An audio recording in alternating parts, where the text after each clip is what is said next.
Hi everyone, it's Jerry. This is game 1 from the 2018 World Chess Championship match. On the white end, challenger Fabiano Caruana, and he's going against the current champ, Magnus Carlsen. A couple things before we get kicked off. This match is a best of 12 games, and so first player to reach 6.5 is the winner. Time controls, as you see on the right, players begin with 100 minutes. You gain 50 minutes when you reach move 40 and 15 minutes when you reach move 60. There's a 30-second increment throughout as well. You gain 30 seconds when you make a move. Not only are these two fighting for the title, World Chess Champion, but also the lion's share of about a $1.14 million prize fund. So, this championship, in my opinion, started off in a wonderful way, a surprising way. I was surprised as early as move 1. During the live stream at Twitch, ChessNetwork, I was expecting to see e4 met with e5. I also added at one point, I didn't think we would see a Sicilian in this match. So much for that. A Sicilian on board in game 1. Big surprise to me. And in this one, we have a couple imbalances after just 4 moves, related to the structure, related to the minor pieces. So getting some more moves in.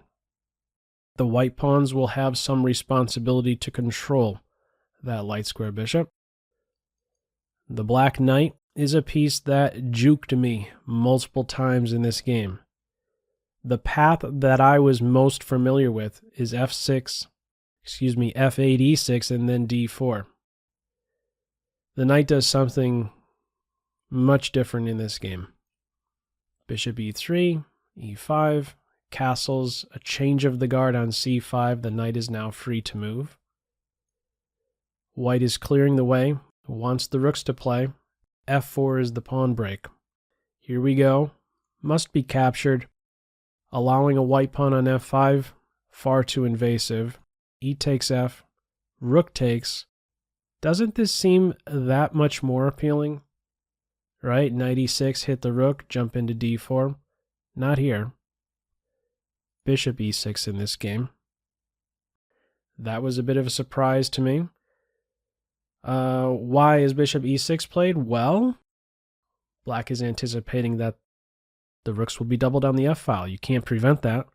And guess what square is going to come under some heavy fire? f7. The bishop is a wonderful defender of that point.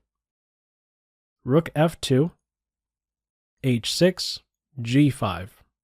Super committal move. f5, h5 are holes. If a white knight could get to those squares, that would be wonderful. It will take some time, however.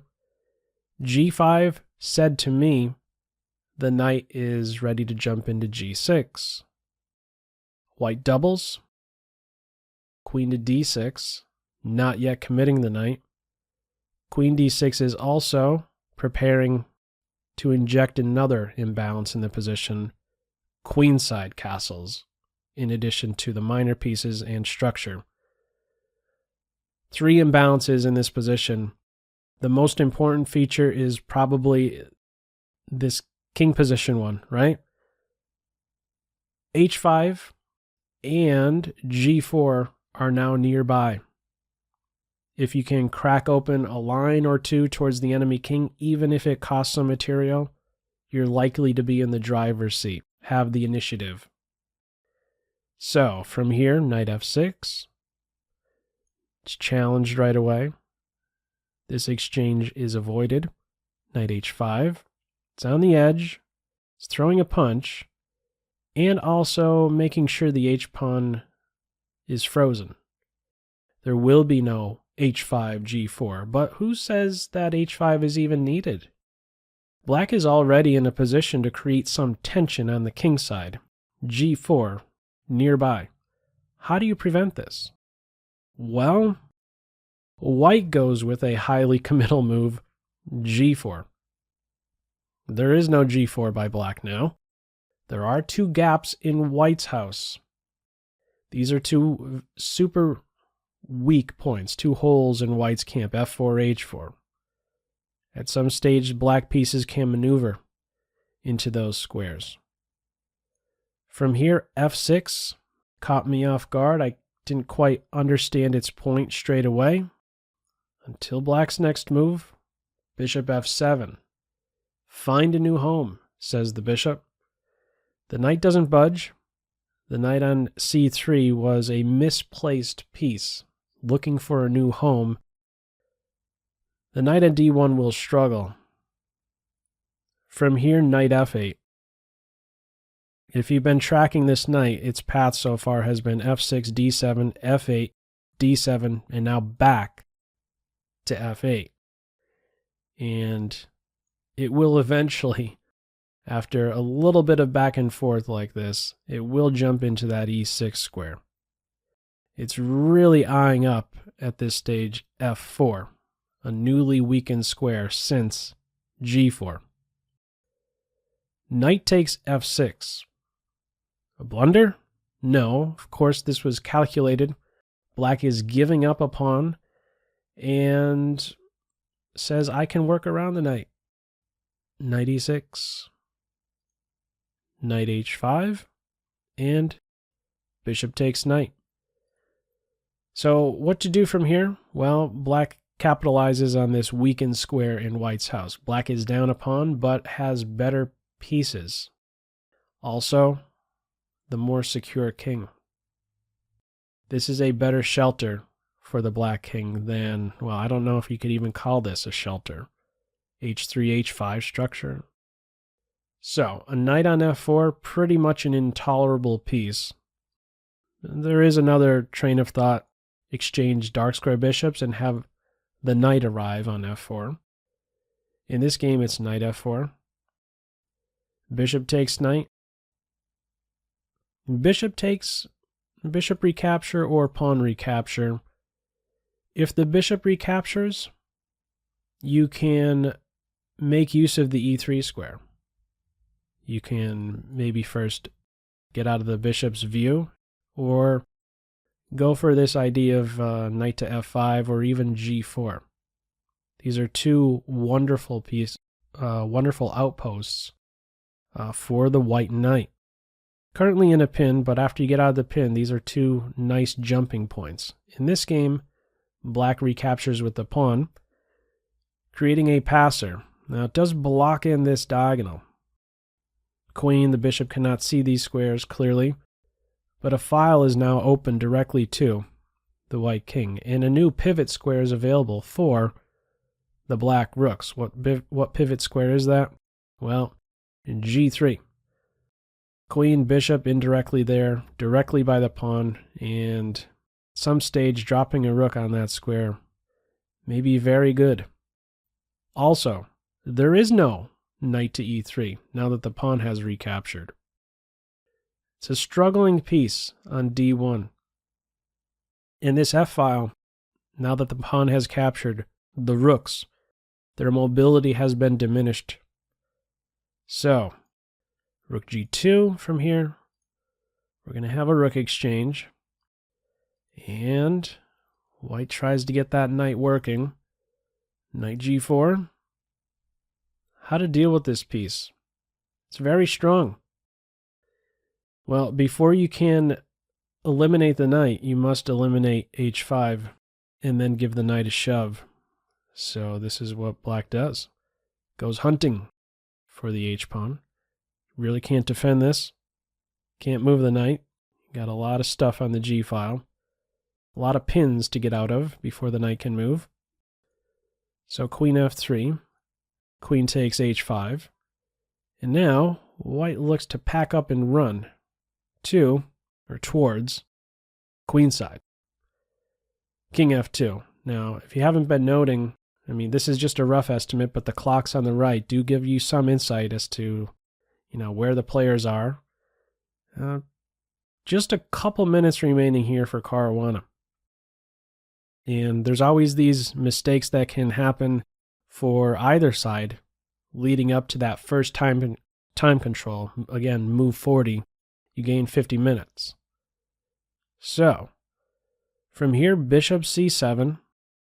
still keeping a watchful eye over this passed pawn and providing a very nice blanket for the black king. This bishop acts as if it's a pawn, kind of tripled pawns on the c file, but it does a little bit more, right? It has the powers of a bishop. Okay, a very nice square for the bishop. Now, this is one of just a couple moments where Caruana has an opportunity to stay in the game in this middle game, end game position. The top move at this point is e5. What is this doing? Well, it's opening up the queen's eyes. It's also allowing a knight jump into the f6 square. Now, knight f6 at this stage seems appealing. You're landing a fork, but queen h4 would pick up the knight. Queen h4 hitting with check. So e5 is a move at this stage, not played. Instead, king e2. Again, you have to take into account the time control. White is really running for his life and in a poor position at this stage. Queen g5. The knight's ready to be kicked. Knight h2. It's a sad situation for Team White. Knight g4, knight h2. It remains a struggling piece. So from here, this square is taken away. There's no rush really for Team Black. Black remains in control in this position. If you're curious about the evaluation, it's reading as minus 2.5, right about that. A decisive result. In the computer's eyes, queen g1, knight f1, preventing the queen from transferring towards the queen side. Targeting these two pawns would be very good. In many lines, the computer is suggesting pivot on g7 and sneak in like so. The king is basically without a home, the white king. This remains a problem for white.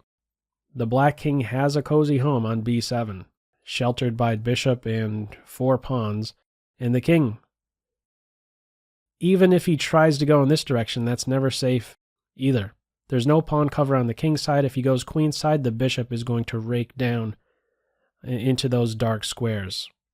So for as long as the queens are on board, the white king is going to suffer.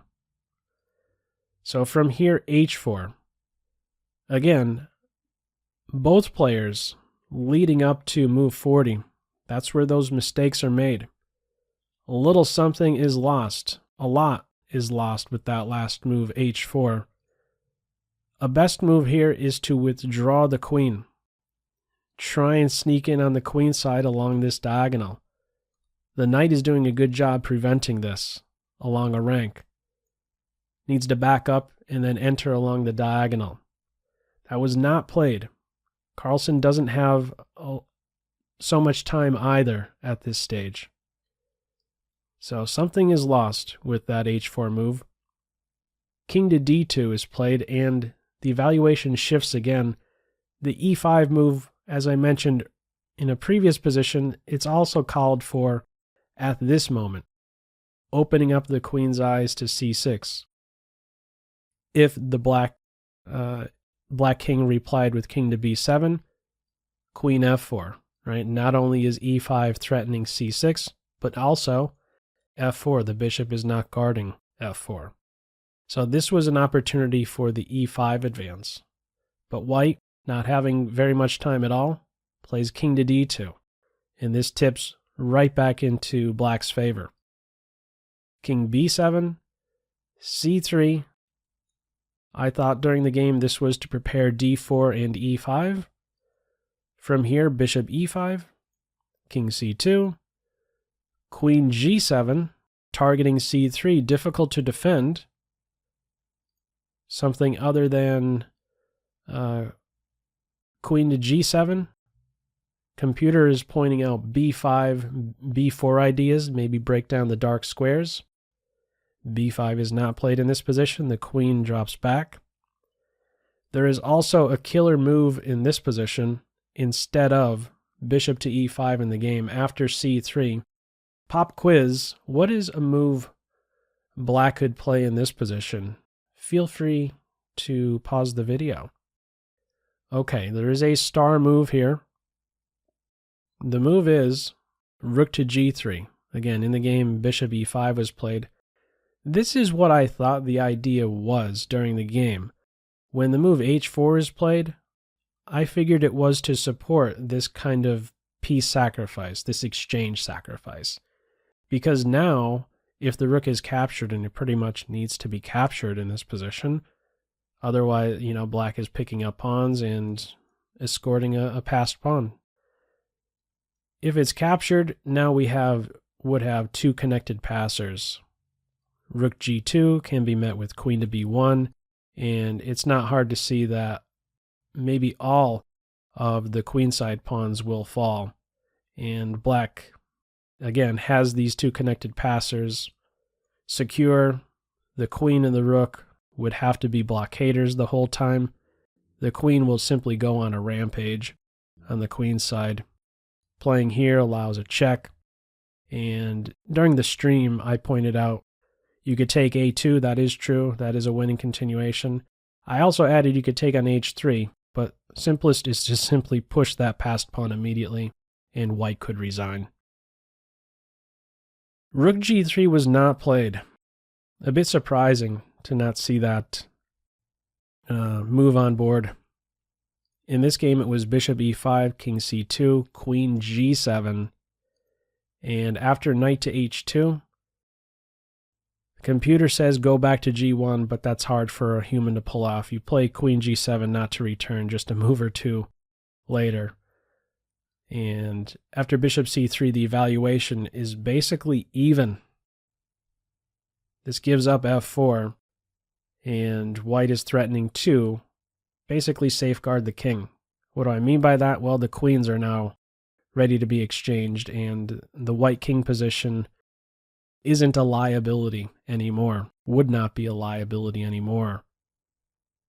So from here, bishop d4, queen f7, king a6, queens are off, rook e2, staying behind this passer.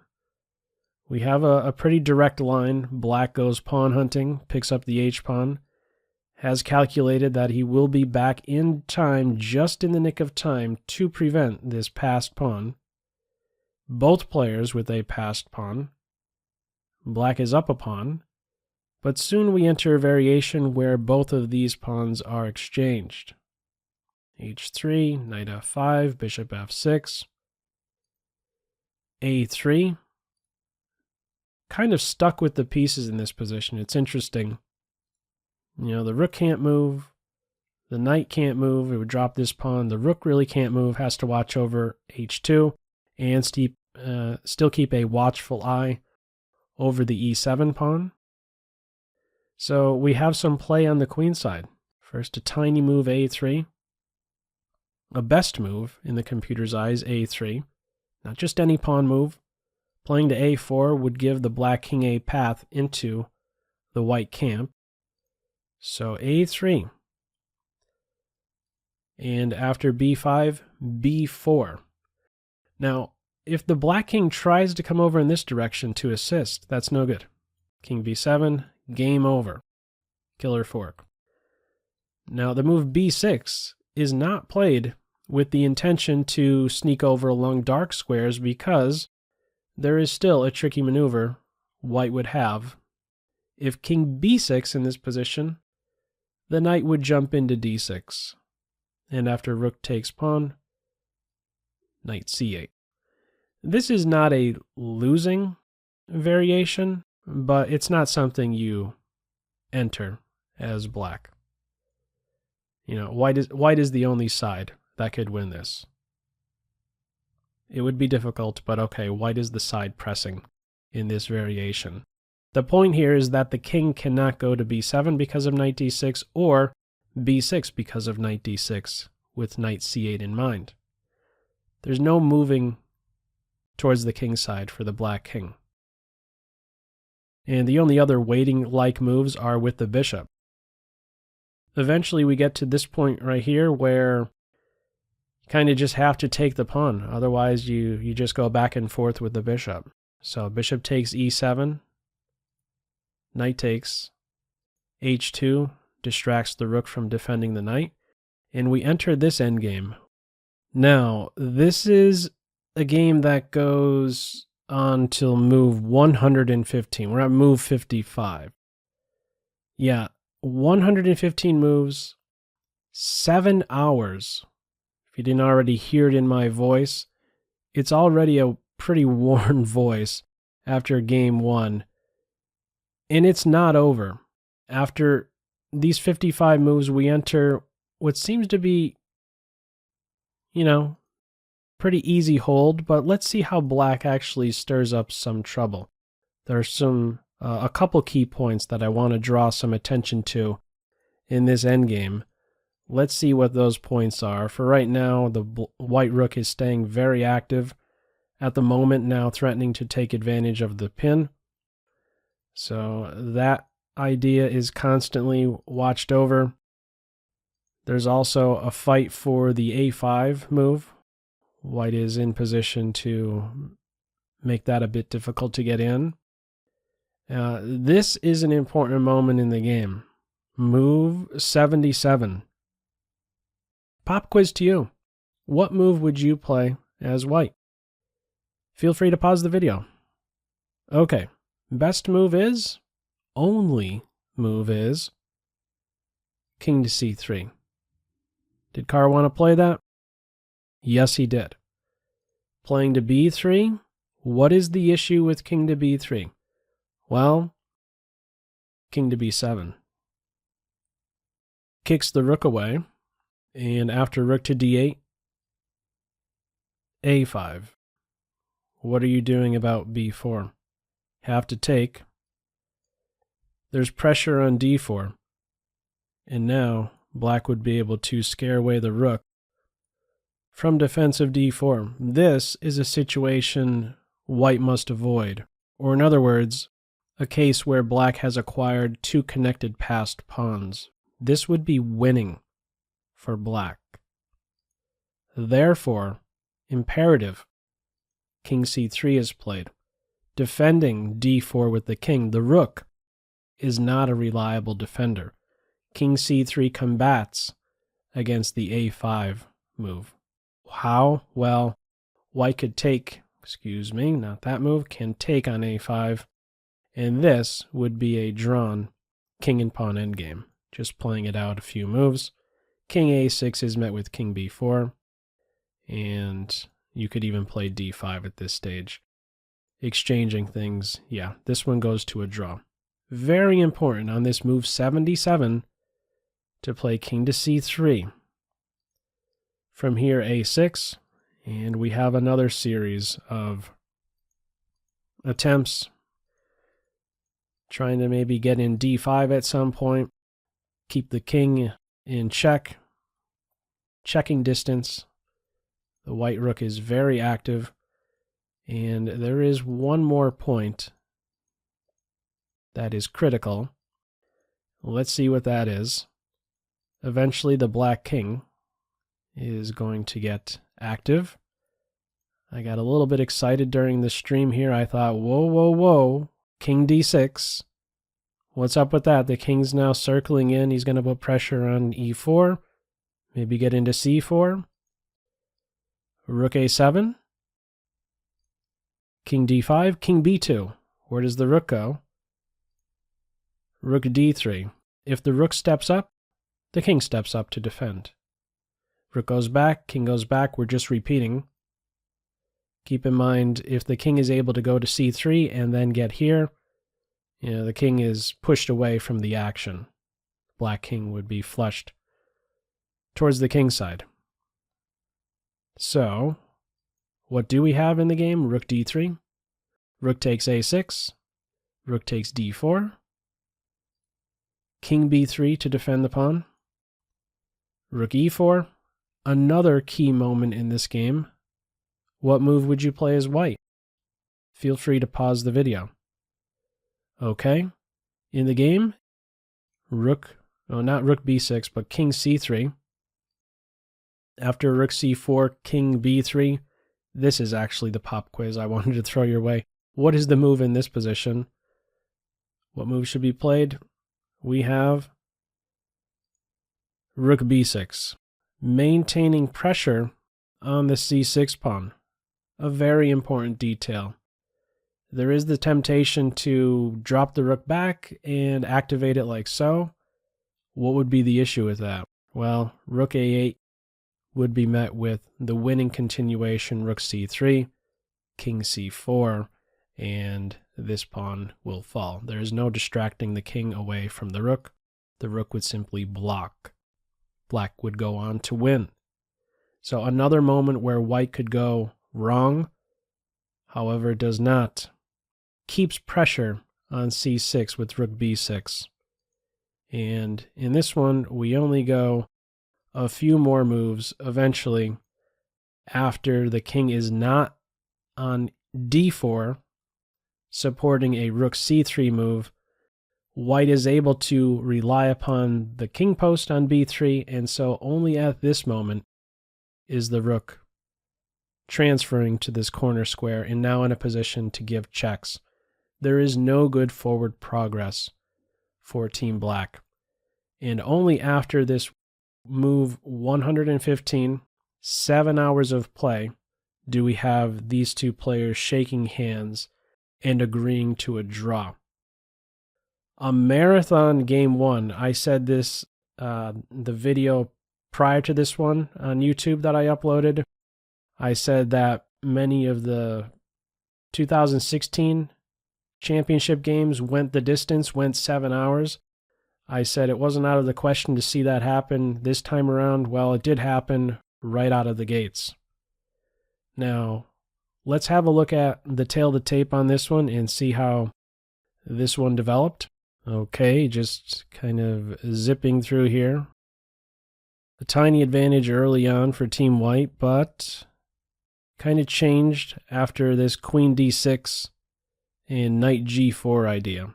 So this was right around the moment where there was this e5 advance. White had an opportunity for an e5 advance, a pawn sacrifice in the middle game. Kind of went in a bit more of a positional route, knight g4. And things started tipping in Black's favor. Evened out a little bit. And back in Black's favor in a big way, a decisive way. This was approaching that move 40. Mistakes by both sides leading up to that. Evens out from there. Once we are at move 40, pretty much a flat line. There wasn't a decisive advantage from that point on. So about 75 moves. The remaining 75 moves were, just evenish, minus 0.5 and even less than that. So actually, if you check that out, this is interesting. If the game is beyond 100 moves, it doesn't even have the rest of the graph, but I can assure you that there wasn't anything exciting for those last 15 moves. It was still a flat line. This line would just continue. That's interesting. Yeah, the game went that long where the graph doesn't even go that far. So hopefully no more 100 plus games. That's news to me. The final tally here, as you can see, 16 inaccuracies, 2 mistakes, 0 blunders, 13 average centi-pawn loss versus 12 average centi-pawn loss. Mistakes by both sides. I think, I'm not sure how I feel about this one. I'm not sure how the players feel about this one. Carlsen certainly knows he had his chances, and Caruana can be very happy he got away with a draw. Losing game one with the white pieces would have been a huge blow. He certainly avoided that, and I wonder if Carlsen kind of thinks, this happened last championship. I was pressing a lot against Karyakin, and Karyakin was able to hold. Caruana just did that.